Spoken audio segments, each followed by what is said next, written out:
Hey investors, as it is a great day to start with, as we have many recent updates, as we have an event where our beloved Prime Minister have visited to UK, and they have an interesting bilateral agreement, and we look into it, and most importantly, that we look at which stocks will benefit from this recent India and UK deal. Let's get started.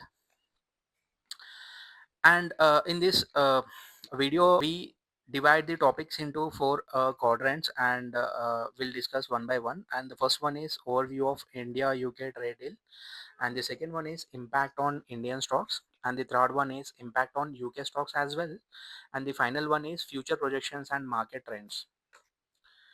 If you look at the overview of India UK trade deal, and they have came up with an objectives of this deal, and there are two main objectives.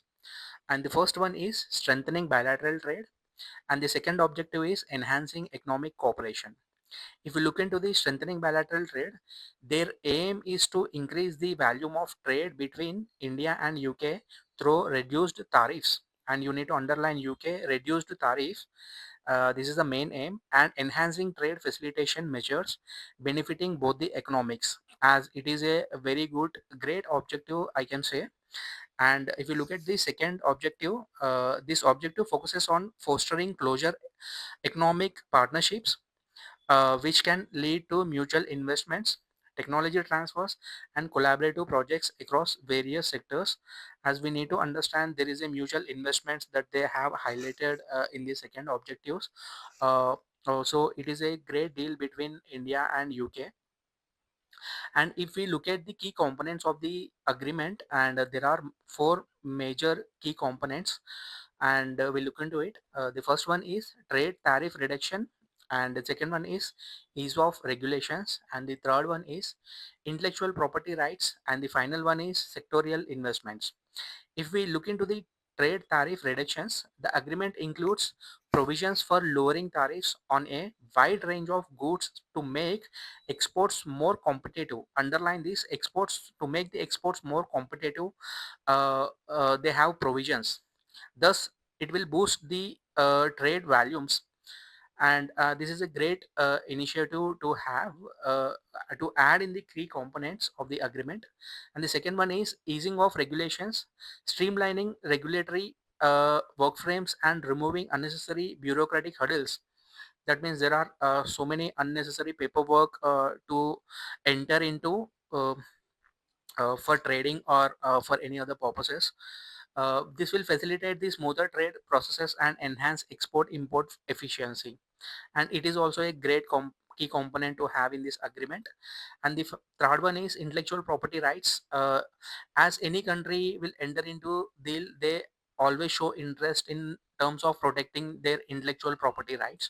So this is a natural key component that we can see whenever the agreement happens. And the final one is sectorial investments. In this, the deal encourages targeted investments in key sectors such as technology, renewable energy, and pharmaceutical, aiming to stimulate growth and job creation in both the nations. Yes, indeed, any company, any country will have bilateral agreement. They definitely focus on the sectors, that which sectors that they need to take it forward.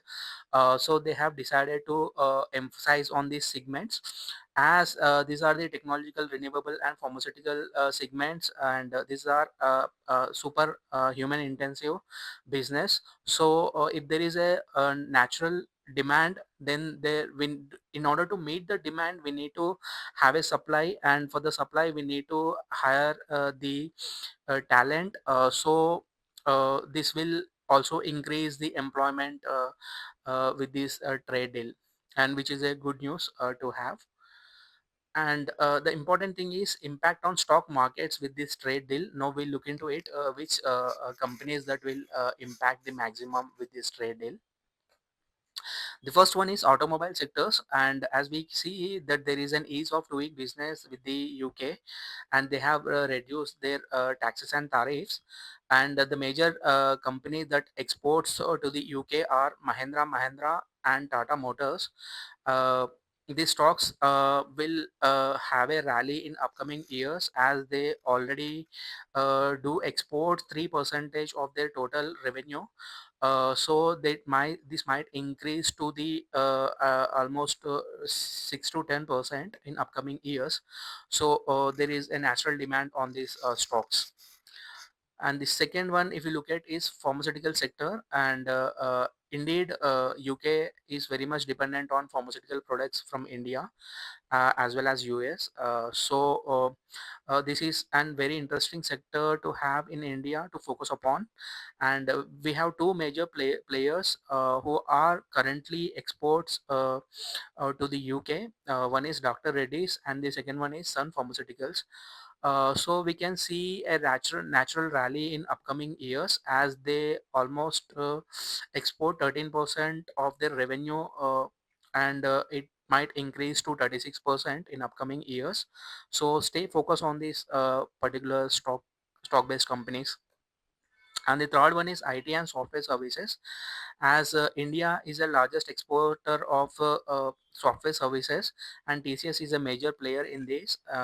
So we can expect more projects that TCS can back in upcoming years, and followed up by Infosys and Wipro. This is also the major company which is already have a market share in terms of exporting in IT and software services. So it is almost like 12%. Now in upcoming years it might double to 24 to 25%. And we'll see the impact on US stocks, as now we have seen the impact on Indian stocks, and we have list of companies that can perform better in upcoming years. Now we'll look at into the US stocks. The first one is financial service stocks, as India have laid off and ease of doing business for the financial services, as India also need a strong financial support from the foreign investors. So HSBC Bank and Barclays are the major players in Indian market, as they have already expanded their personal banking, investments, and wealth management in various parts of the country. So we can see increase in the revenue and demand and supply in these specific companies. And the second thing is manufacturing sectors. uh, uh, as India have reduced its tariff from 110% to the only 10% for the premium car exporters, and Rolls-Royce is a major company which can benefit from this, because earlier it used to be around 8 crores for a Rolls-Royce to be in India, and now it will come up to the 4.1 to 4.5 crores for the consumer to purchase. So these companies are expected to have their increase in sales in upcoming years. So there will be a natural increase in their revenue and profits. And coming to the retail and FMCG segments, as India is the largest in terms of population and consumption, and Unilever is the biggest player in this. And so we can see Unilever and Tesco and other retail and FMCG companies will pick up and increase their consumption in India. So these companies will expect to grow in terms of revenue and profits. And the final thing is like future projections and market trends. As this trade deal happens, there is a long-term economical growth that have been projected, and the long-term economical growth includes both GDP growth and trade volumes. Of course, when there is an ease of doing business and reduced in taxes, there will be a natural interest in terms of consumptions. So when there is a consumption raises, and when there is an employment raises due to the supply and demand, there will be a growth of GDP between both the countries.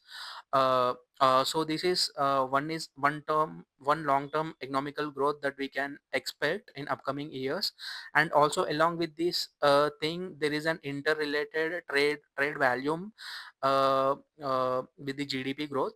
So the traded volumes will also increase, as the foreign investors will show interest, as there is a growth projections in the nation. So there is a high chance of increase in trade volumes in upcoming years.